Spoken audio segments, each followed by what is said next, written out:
This video is a part of the A to Z series of Python language where I go through all the built-in functions of Python starting with letter H with a description of how to use them. The imported library functions and classes are written using these built-in functions only, so you can consider this as a foundation of the entire Python language.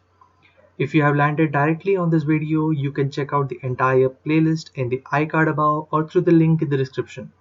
Otherwise, watch this video till the end, as I will also give real project examples where these functions might be useful wherever I can.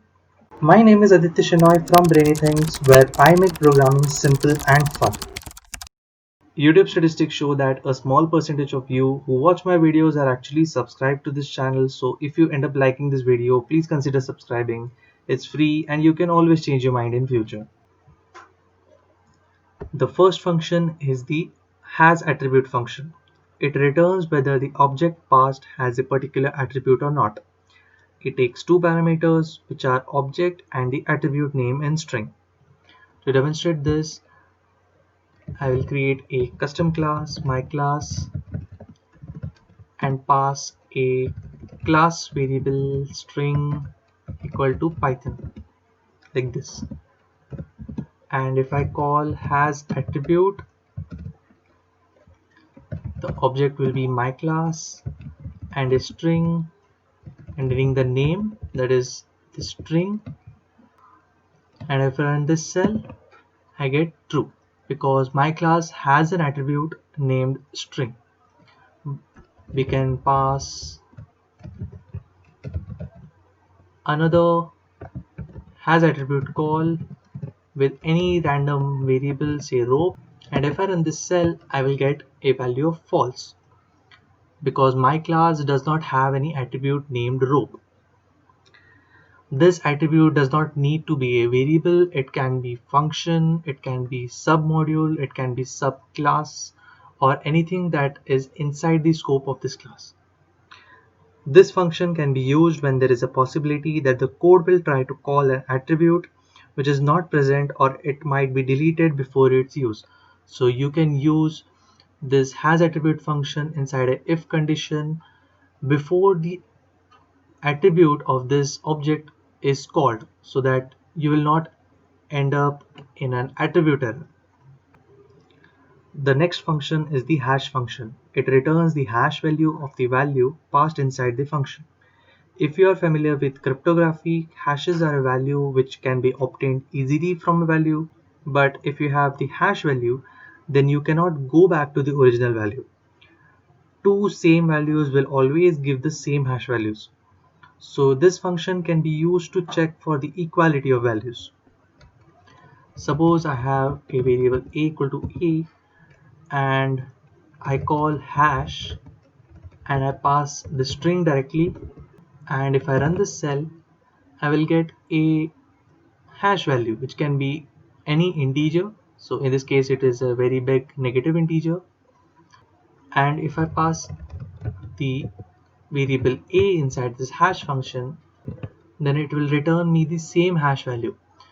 Notice that I have passed a string literal and an object inside these two different hash functions, so this does not depend on the object, it depends on the value of the object that is passed.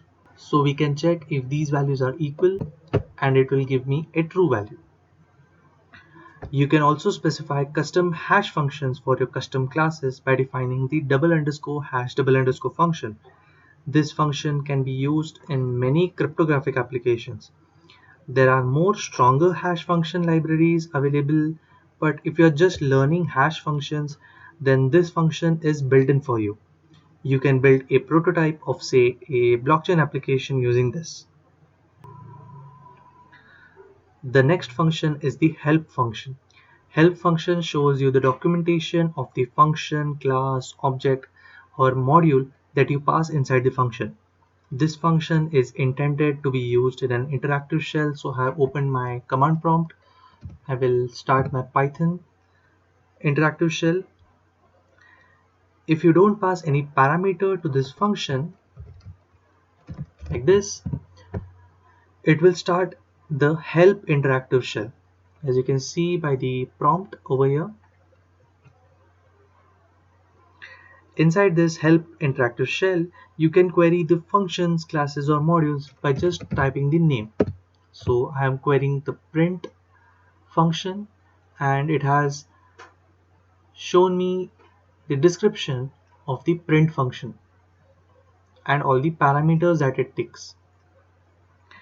To exit out of the help interactive shell and to return back to Python interactive shell, you will press quit and enter. And by the prompt, I can know that I am inside the Python interactive shell now. Alternatively, you can pass the function name inside the help function like this, and it will give me the same output as before. This function is very useful when you are learning new libraries or modules because you can see the help offline in your command prompt itself. But nowadays the code editors like VS Code have made documentation lookup fairly simple, but you should still keep this function handy because you might sometimes want to look up for the documentation inside the command prompt itself. The next function is the hex function. This function returns the lowercase hexadecimal representation of the integer that is passed to this function.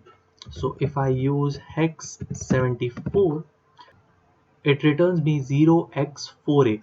Here 4a is the hexadecimal representation of 74 and 0x is just a prefix to indicate that this number is in a hexadecimal number. You cannot change this format of the string to say remove the prefix or to convert this alphabets to uppercase. For that you can use format function or f strings. I have made a detailed video on this topic in a separate video. If you want to check that video, I will link that in the iCard above. If the object passed in the hex function is not an integer object, then the class should have an index method which returns an integer value, which then will be converted to the hexadecimal representation. Say class my class. So I will define the index function and for simplicity I will just return 74 digit again.